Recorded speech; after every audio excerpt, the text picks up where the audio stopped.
캠퍼스 리부트 2015 이야기 해보도록 하겠습니다. 요즘 창업이나 비즈니스에 관심 있는 분들 참 많으신데요.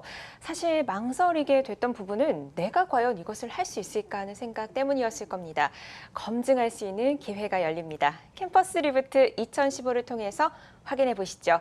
올콘 파트장이자 한국경제신문 대외협력국의 박재균 차장과 함께합니다. 안녕하세요. 네, 안녕하십니까.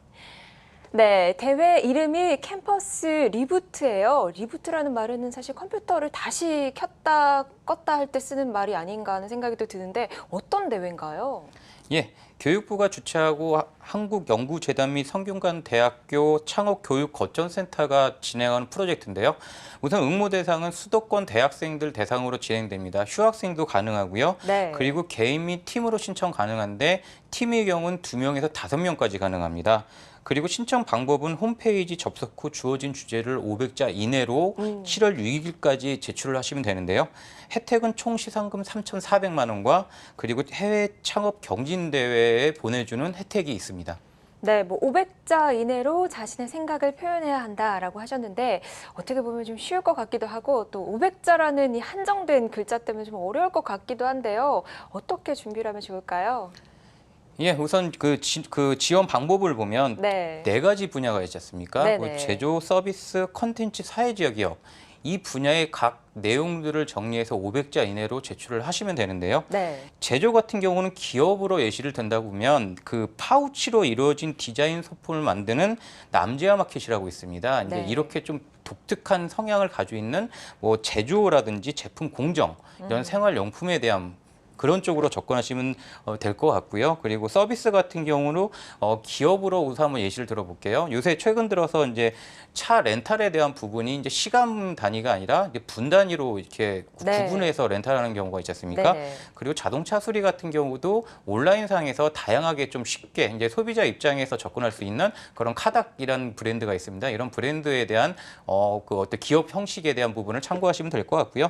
그리고 컨텐츠는 문화, 여행, 교육 등의 비즈니스 아이디어입니다. 근데 이 내용을 들여다보면 최근 얼마 전에 청년 창업인데요. 중국 관광객들을 대상으로 직접 이제 한국에 들어와서 뭔가 좀 숙박도 싸게 잡을 수 있고 이렇게 온라인 시장을 구성해서 진행하는 경우가 있었습니다. 이런 기업 예시를 들어서 참고를 하시고 준비하시면 될 것 같고요. 네. 그리고 사회적 기업 같은 경우는 어떻게 보면 좀 접근성이 어렵습니다. 근데 어떻게 그 사회적 목적을 달성하는 아이디어 쪽으로 접근하시면 되는데요.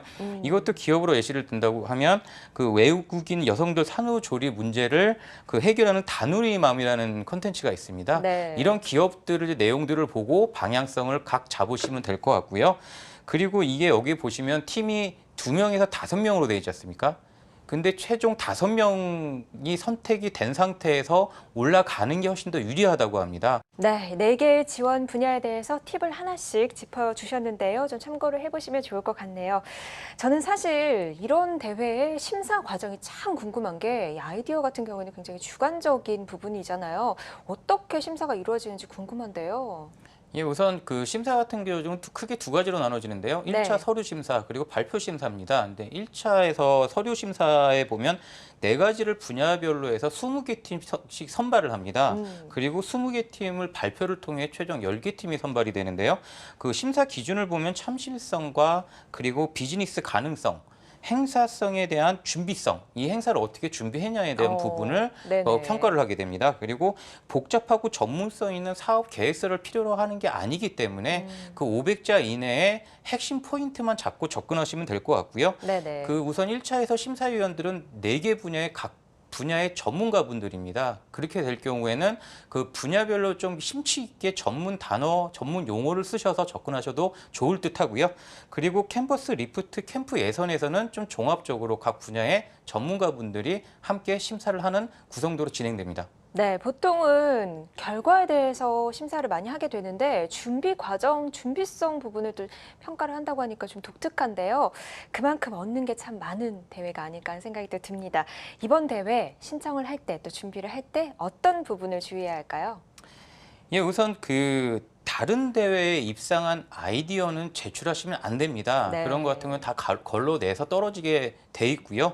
그리고 아이디어를 보통 구상을 한 다음에 그냥 제출하시는 성향이 있는데요. 아이디어 구상을 하신 다음에 충분히 검색을 하시고 확인하신 다음에 지금 시제품으로 아니면 시중에 나와 있는 아이디어인지 아닌지에 대한 부분을 명확히 확인하신 다음에 그 제출을 하시면 됩니다. 새로운 아이디어인지 나만의 아이디어인지 꼭 검증을 하시고 제출을 하시는 게 중요할 것 같네요. 처음 열리는 대회다 보니까 예상 경쟁률 가늠하기가 쉽지 않을 것 같은데요. 예, 우선 그 예상 경쟁률 같은 경우는 네. 저는 그 주관적으로 봤을 때 네 가지 항목이 있지 않습니까? 근데 네네. 네 가지 항목에 각 20개 팀씩 선발한다고 되어 있습니다. 근데 분야를 보면 제조, 서비스, 그리고 그 사회적 기업 컨텐츠가 있습니다. 근데 이 분야별로 20개씩 선발을 하다 보니까 어떻게 보면 좀 쏠림 현상이 있을 수도 있습니다. 이제 보통 그 서비스나 컨텐츠 같은 경우는 모든 사람들이 일반 사람들이 접근하기 쉽기 때문에 그쪽으로 몰리는 성향이 있을 수 있는데요. 네. 이런 거 감안하셔가지고 보통 제조나 사회적 기업 이렇게 그 일반인들이 접근하기 어려운 부분 쪽으로 접근하신다 그러면 그 경쟁 쪽에서 좀 유리한 입장에서 접근할 수 있겠고요. 전체 구도로 본다면 이 정도 수준의 대회를 보면 3대 1에서 5대 1 정도 이 정도의 경쟁이 있지 않을까 예상을 할 수 있겠습니다. 네, 3대 1에서 5대 1 정도의 경쟁률 예상을 해주셨고요. 비즈니스 아이디어만 있다고 다 되는 것은 아니죠. 이것을 실천할 수 있는 용기 그리고 환경도 참 중요할 텐데요. 누구나 쉽게 이 비즈니스 아이디어를 공유할 수 있도록 하는 장이 바로 캠퍼스 리부트 2015라고 하니까요. 적극적으로 활용해 보시길 바라겠습니다. 캠퍼스 리부트라는 이름처럼 이 창업의 분위기 반전을 꿈꿔보도록 하겠습니다. 제2의 스티브 잡스 기대해 보죠. 오늘 나와주셔서 감사합니다. 네, 고맙습니다.